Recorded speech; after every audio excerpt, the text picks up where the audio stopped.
पुण्यात अवकाळीचा तांडव, कलिंगड उत्पादक शेतकरी संकटात. पुणे जिल्ह्यात गेल्या 3 ते 4 दिवसांपासून सुरू असलेल्या अवकाळी पावसाने आणि भीषण गारपिटीने शेतीचे कंबरडे मोडले आहे. या नैसर्गिक आपत्तीचा सर्वाधिक फटका फळबागांना बसला असून सेंद्रिय पद्धतीने कलिंगडाचे उत्पादन घेणारे शेतकरी अक्षरशः हतबल झाले. ज्या शेतातून सरासरी 100 टन कलिंगड उत्पादनाची अपेक्षा होती, त्या ठिकाणी आता गारपिटीमुळे केवळ 6 ते 7 टन पीक हाती लागण्याची भीती व्यक्त होते आहे.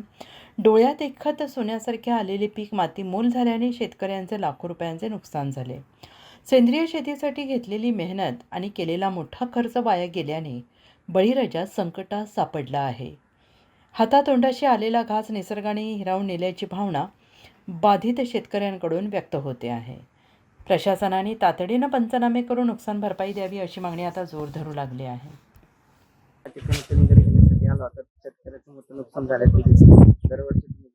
हा, दरवर्षी आता आम्ही ज्याप्रमाणे येतो, जो दरवर्षी माल असतो, तर यावर्षी तसं काही चित्र दिसनाच गेलं. इथं फार विचित्र दिसते. असं झालंय पूर्ण.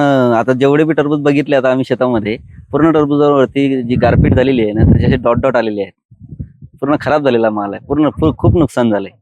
दरवर्षी असे यांचे टरबूजाची साईज पण एवढी मोठी असायची, पूर्ण असे एकदम असं माल असा हातात घेतला की डायरेक्ट घरी घेऊन जायची हे होत होती. पण यावेळेस तसं काहीच सापडलं नाही गेलंय. त्यामुळे थोडंसं लयच नुकसान झालेलं आहे यावर्षी गारपिटीमुळे. अमित पटेल. काय सांगाल दादा, अवकाळीमुळे तुमची शेती नुकसान झाले? किती एकर तुमची शेती होती आणि कसा फटका बसला? यंदा जवळजवळ 5 एकर कलिंगड होतं आणि 5 एकर कलिंगडाचे आमचे 5 प्लॉट होते. सर्व माल आम्ही इथं आमच्या शेतावरती, बांधावरतीच विक्री करतो. त्याच्यामुळे आम्ही 5 प्लॉट गेले होते अशा टप्प्याटप्प्याने. तर आमची यंदा इच्छा होती की 100 ते 125 टन माल आमच्या शेतामध्ये तयार होईल आणि तो माल आम्ही इथं शेताच्या बांधावरती विक्री करू. 1 एप्रिलला आमचा माल चालू झाला आणि त्याच दिवशी 1 एप्रिलला अवकाळी पाऊस झाला. पाऊस इतका भयंकर पडला की मला, आता माझं वय 47-48 आहे, इथून मग असा उन्हाळ्यात एवढा पाऊस कधीच पडला नव्हता. एवढा प्रचंड पाऊस पडला तरी माझी कलिंगड पावसाची 4 हात करत होती. ती मला सांगत होती की तू काळजी करू नको.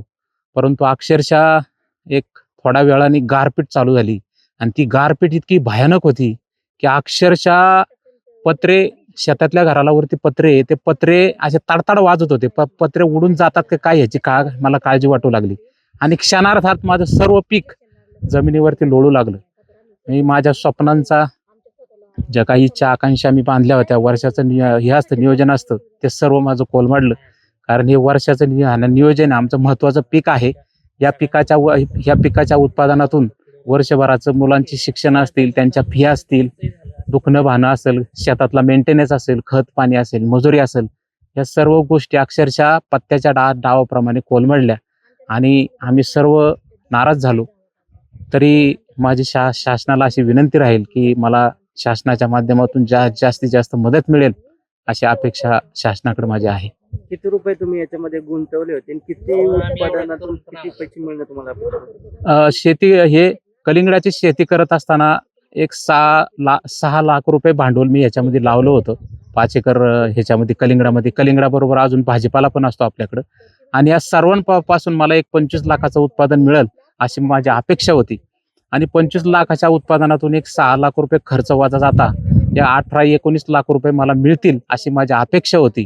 परंतु मला आता ह्याच्यातून एक 25-30 हजार रुपये मिळतील. बाकी ह्याच्या पलीकडे मला काहीच मिळणार नाही. नाव सांगा. नितीन चंद्रकांत गायकवाड.